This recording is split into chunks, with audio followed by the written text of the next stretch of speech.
Hey, good morning, students. Today we are going to start the next topic and next chapter. The next chapter is chapter number 4,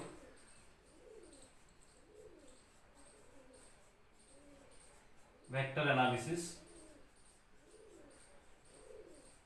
Vector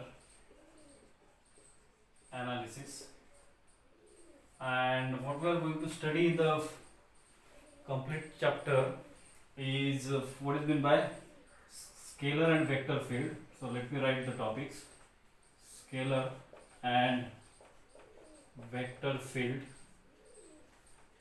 Second is derivatives of the vector, or I can say differentiation of the vectors.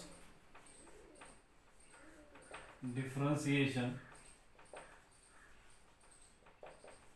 of vector with respect to scalar. With respect to scalar. Next important topic that we are going to discuss is and operators, and two important operators. One is the Laplacian operator. Laplacian operator denoted by letter del square phi, and other one is called as a differential operator. And differential operator. This differential operator is just denoted by del. Fine. The next topic is the gradient of a scalar. Gradient of scalar and its physical significance. And physical significance. The next fifth topic that we are going to study is a divergence. I'll write in short: divergence and its physical significance. Sixth one is a curve and its physical significance. And the seventh important is various vector identities. Vector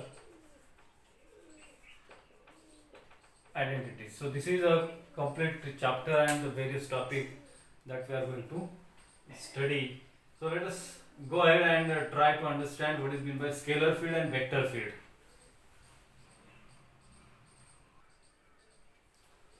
Scalar field and vector field. Scalar field and vector field and its examples. Now we have studied in our earlier topic what is meant by scalar and vectors. Now what is a scalar? Scalar is a physical quantity which has only magnitude and do not have a direction, is called as a scalar, and we have studied its various examples also. You may have understood this well. And what is a vector? Vector is a physical quantity which has magnitude as well as direction. That is called as a vector. Now what is a field?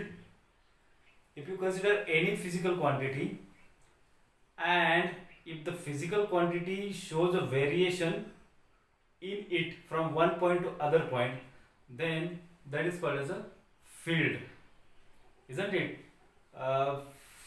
For better understanding, you can consider electric field and magnetic field. Those are the best example to understand the concept of a field. If you consider a point or an electric charge, then you will come to know the potential of the electric field near to the point will be high, and as you go away from that point, the potential of the electric field will go on decreasing, isn't it? That means the electric field potential goes on decreasing from away from the point, isn't it? And it has a particular area. Around that particular area only the electric field or the point shows the effect. Away from that it does not show its effect. You can consider a magnet. If suppose this is a magnet, then the magnet will show its effect up to a certain area depending upon the size of the magnet, isn't it? If you go out of its field, out of its particular area, it will not show its effect, or it will not attract to the object, isn't it? So the area up to where the magnet shows its effect, that means magnetic force, that particular area is called as the field. Hope you have understood this field. Now let us try to understand what is a scalar field. So scalar field is a field which is described by scalar field. So this is a field which is described by a physical quantity,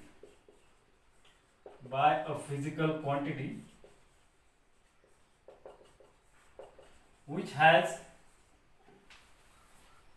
has only magnitude and not the direction. So this kind of a field is called as a scalar field, isn't it? And similarly, what is a vector field? Vector field is a field which is described by a physical quantity which has magnitude as well as a direction.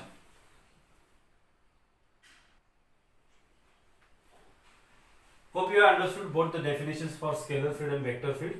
Now let us see an example of the scalar field. So the first example, suppose you are having a hot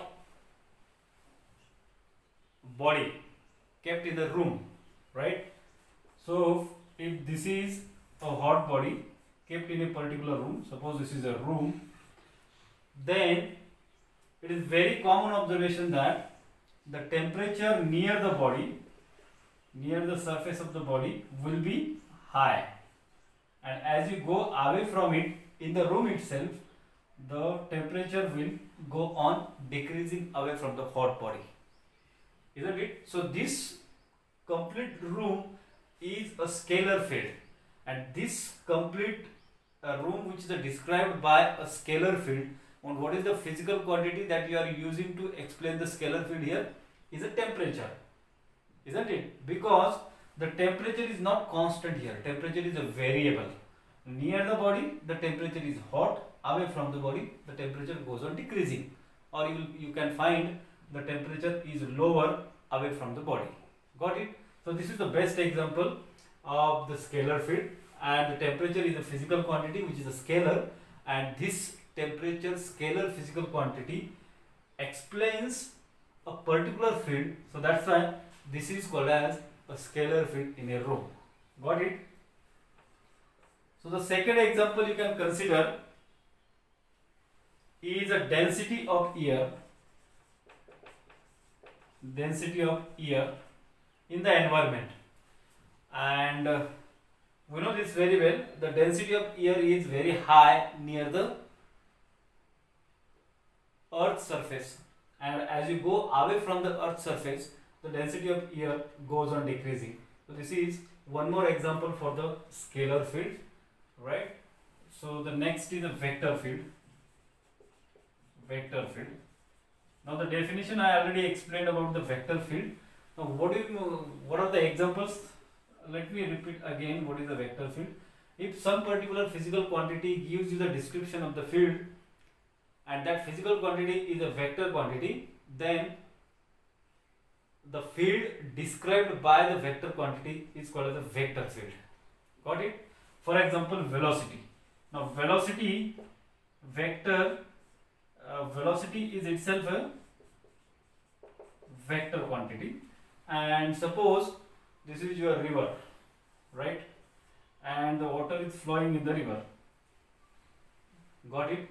So this complete area of the river is explained by the velocity vector.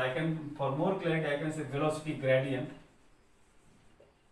because the speed of the flow of the water in the river goes on changing, and you can find that if somewhere the river is narrower, then the flow of the river will be fast, and wherever you can find, if the river is not narrow, then the flow will become less or its speed will be less. So the velocity gradient, this is one more best example of the velocity vector. If you do not understand this, let us consider the second one, electric field vector, and the third one, similar kind of magnetic field vector, right? So again consider electric charge, and if this is an electric charge Q, and suppose this is a particular area wherein the electric charge shows its effect, then the electric field potential will be very high near the point, and it's away from that point, its electric force goes on decreasing, or the electric potential goes on decreasing, because potential depends upon the force. So the near the electric charge, the electric force will be high, and away from the electric point, that particular point, the force will go on decreasing. So this point charge is itself a vector quantity because it has a direction and magnitude as well. So therefore this is the vector field explained or described by a vector. Magnetic field is a vector, and suppose this is a magnet, suppose this is a bar magnet, and this bar magnet shows its effect, that means magnetic force in a particular area. So this complete area is called as a magnetic field, isn't it? And this explains the variation of the magnetic force near to the magnet and away from the magnet.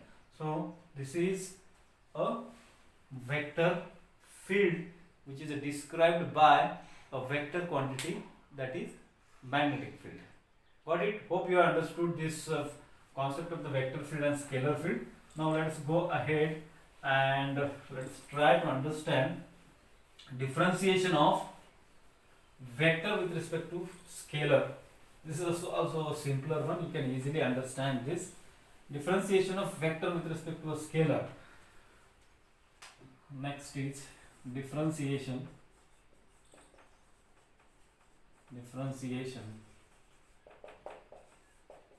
of vector with respect to scalar. Now to understand this in a better way, let us consider the example of velocity. Now what is velocity? Velocity is denoted by letter v bar, being a vector quantity. Let us indicate it with v bar. This velocity is nothing but rate of change of displacement with respect to time. So I can say dx by dt, or for more clarity I can write dx bar by dt. Fine. So it simply indicates that velocity vector is a differentiation of vector with respect to scalar. So x bar, that means displacement, is a scalar. Sorry, it is a vector. So that's why differentiation of vector with respect to scalar, because time is a scalar quantity. Got it? You can consider one more example, second example. Let us say this is the first example. Second best example is acceleration, and we know that acceleration is nothing but a rate of change of velocity with respect to time. What is this velocity? Velocity is a vector quantity and time is a scalar quantity, and that's why I can say this is the best example for the differentiation of the vector with respect to a scalar. We can consider multiple examples for this, right? And what are the multiple examples for this? You can say angular velocity. So angular velocity omega is nothing but it is a rate of change of angular displacement by time. So d theta by dt is the best example. So these are the various examples. What are the various rules governed by this differentiation of vectors? So let us say quickly those. Differentiation of addition of two vectors, that means let us say d by dt of a vector a bar plus b bar. So this can be written as the differentiation of first vector with respect to time plus differentiation of second vector with respect to time. As usual, this is a simple one. This is the first rule. The second one is a differentiation of a dot product. Let us say this is first. Second, I can write here differentiation of dot product. So d by dt of a bar dot b bar. So this can be written as how I can write this? This is dA bar differentiation of first vector and dot second vector as it is plus, like a chain rule, plus A bar dot differentiation of second vector with respect to time. Got it? This is also simple one. Now third one. So this is a commutative. Third one, differentiation of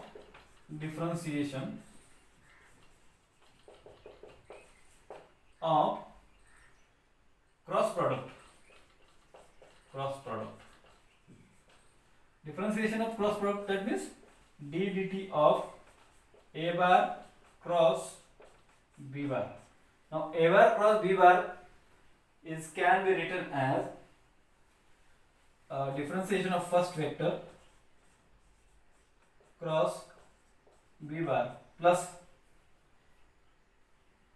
a bar cross differentiation of second vector with respect to time. Now what is the difference between dot product and cross product differentiation? I can write this term first and this second, there is no problem. Or I can write b bar dot a dA bar by dt, but I cannot write this cross product in a reverse way, and that's why I can say differentiation of cross product is not commutative. Got it? So this is not commutative. So these are the three simple rules which are governed by the differentiation of the vector with respect to scalar. So hope you understood this also well. Next is the differentiation of a vector, or I can say partial differentiation of vector. Differentiation of vector is already studied. Partial differentiation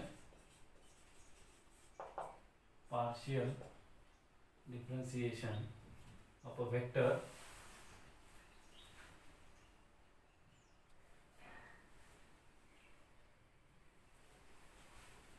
Partial differentiation